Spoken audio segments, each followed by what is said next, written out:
పత్తి పరిశోధన రంగంలో విశేష సేవలందించిన విశ్రాంత శాస్త్రవేత్త డాక్టర్ కాదర్బాద్ రవీంద్రనాథ్ను ఆదివారం నంది రైతు సమాఖ్య మాతృభాష పరిరక్షణ సమితి సభ్యులు ఘనంగా సన్మానించారు.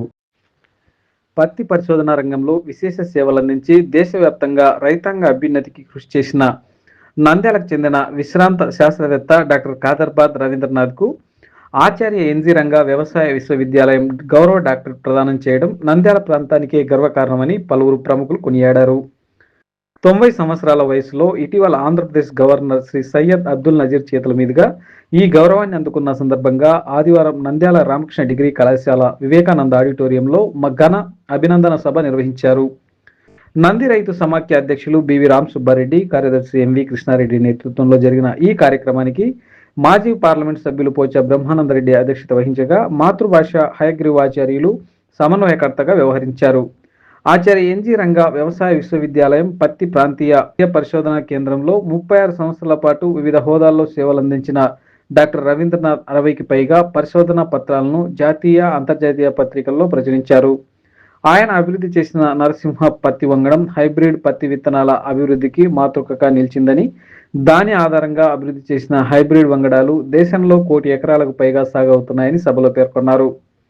పత్తి పరిశోధనతో పాటు దేశంలోని వివిధ ప్రాంతాల్లో రైతులకు శాస్త్రీయ సాగు పద్ధతులపై అవగాహన కల్పించిన ఆయన ఆకాశవాణి, దూరదర్శన్ కార్యక్రమాల ద్వారా కూడా రైతులకు సూచనలు అందించారు. అమెరికా, బంగ్లాదేశ్, యూరోపియన్ దేశాల్లోని వ్యవసాయ పరిశోధనా సంస్థలను సందర్శించి పత్తి సాగుపై ఉపన్యాసాలు ఇచ్చారు. ఆయన పరిశోధనా సేవలకు గుర్తింపుగా 2015లో జీవిత సాఫల్య పురస్కారంతో పాటు రైతు నేస్తం ఫౌండేషన్ నుండి ఉత్తమ శాస్త్రవేత్త పురస్కారం అందుకున్నారు. దాదాపు 14 పురస్కారాలు ఆయన్ను వరించాయని వక్తలు తెలిపారు. కార్యక్రమంలో Pocha Brahmanandareddy, BV Ram Subbareddy, MV Krishnareddy, doctor Divi Hayagrivacharyulu, SVR engineering కళాశాల అధినేత వెంకట్రామరెడ్డి, కల్లూరు రామలింగారెడ్డి, ప్రముఖ న్యాయవాది రామచంద్రారెడ్డి తదితరులు మాట్లాడుతూ రవీంద్రనాథ్ పరిశోధనలు రైతాంగానికి ఎంతో ప్రయోజనం చేకూర్చాయని ప్రశంసించారు.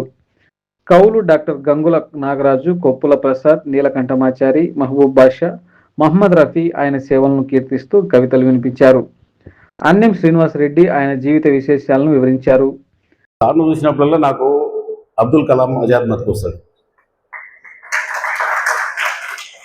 ఎందుకంటే అబ్దుల్ కలాం ఆజాద్ ఆయన ప్రెసిడెంట్ అయిన తర్వాత, మళ్ళీ రిటైర్డ్ అయిన తర్వాత ఆయన స్కూల్స్కి, కాలేజెస్కి వచ్చి టీచింగ్ చేసేవాడు.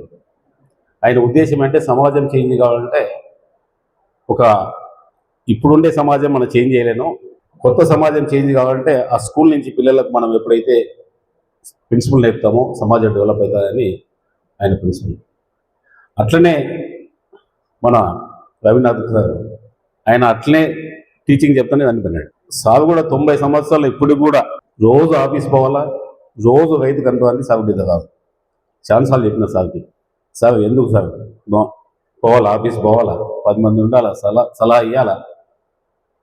అలాంటి గొప్ప వ్యక్తి మనం జనరల్గా చాలా అరుదు. ఎందుకంటే సార్తో మేము పనిచేసిన సైంటిస్ట్గా అజాత శత్రువు. జనరల్ సైంటిస్టులు ఎట్లుంటారంటే ఒక సైంటిస్ట్ పని పైకి రాకుండా ప్రయత్నం చేస్తారు, కానీ అలాంటి కాదు.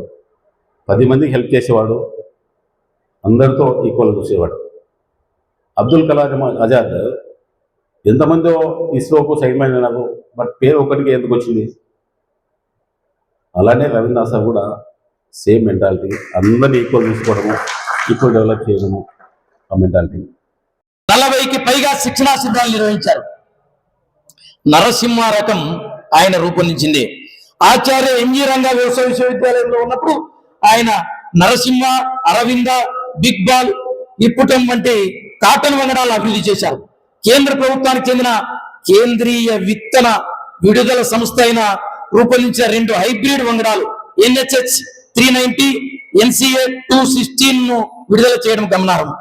వర్షాభావ ప్రాంతాలతో పాటు నీటి వసతి ఉన్న ప్రాంతాల్లో అత్యధిక దిగుబడిని ఇచ్చేలా నరసింహ NCA 216 రకాలను ఆయన అభివృద్ధి చేశారు.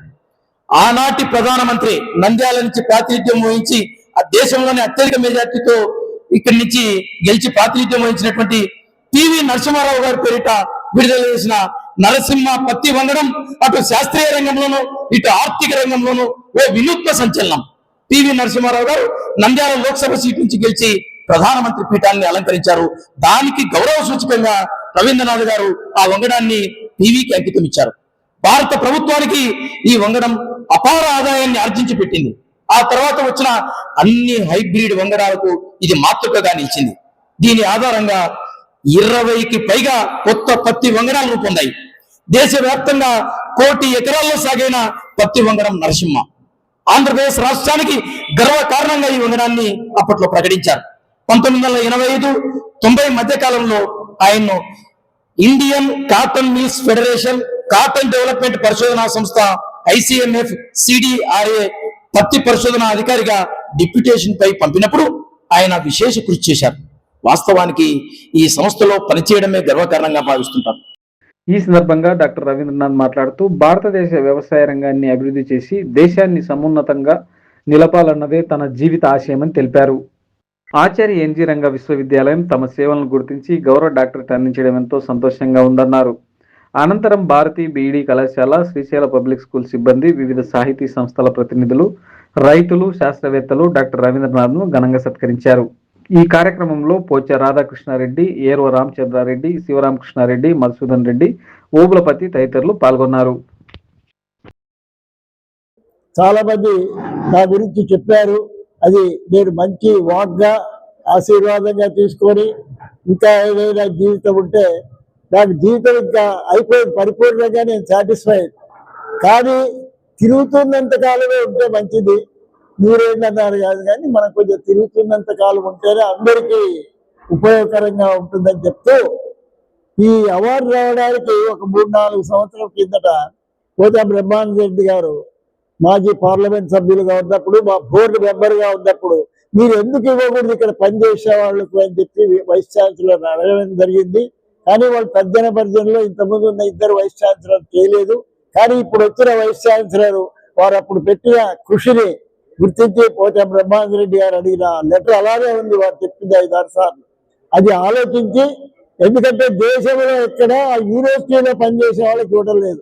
ఒక విజిటింగ్ ప్రొఫెసర్కి వాళ్ళకి ఆల్రెడీ 5-6 పెడుతుంది. పనిచేసే వాళ్ళకి ఇస్తే ఎంకరేజింగ్గా ఉంటుందని వారు చెప్పడాన్ని స్ఫూర్తిగా తీసుకొని ఈ వైస్ ఛాన్సలర్కు ఇంతకుముందు ఉన్న వైస్ ఛాన్సలర్ చాలా మంది నా గురించి ఈయనకి చెప్పడం జరిగింది. రైస్ బ్రీడర్, ఈయన నన్ను చూడలేదు, నేను ఆయన చూడలేదు. కానీ ఆయన నా గురించి గత 10 సంవత్సరాలుగా వింటున్నానని వచ్చిన 3 నెలల్లోనే డెసిషన్ తీసుకొని గవర్నర్ దగ్గరికి వెళ్తే గవర్నర్ ఆయన రాగలడా, పరిస్థితి ఏమిటి అంటే ఆయన రాగలడు సార్, నేను చూసి వచ్చాను అని చెప్పాడు. వచ్చినందుకు నాకు వచ్చింది. కానీ పద్మశ్రీలు ఇవన్నీ మీకు తెలుసు దాని యొక్క వ్యవహారాలు. కానీ ఈ రైతులు కానీ కవులు కానీ ఈ ఊర్లో ఉన్న ప్రజల వాళ్ళు ఇచ్చిన ఆదరాభిమాన్నే నాకు పెద్ద పద్మశ్రీ లాంటిది. కాబట్టి నాకు అంత ఆశ లేదు. కానీ ప్రయత్నమైతే ఇంతకుముందు బ్రహ్మానంద రెడ్డి గారు చేశారు. అది కొంత రాజకీయంగా ఉంది, చూద్దాం. అది మీకు అందరికీ నాకు ఈరోజు సన్మానం చేసేందుకు లక్ష్మయ్య గారు కూడా ఎన్ని పనులున్నా కూడా వచ్చారు. డాక్టర్ గారు చాలా మంది వచ్చారు. అందరికీ పేరు పేరున కృతజ్ఞత తెలుపుతూ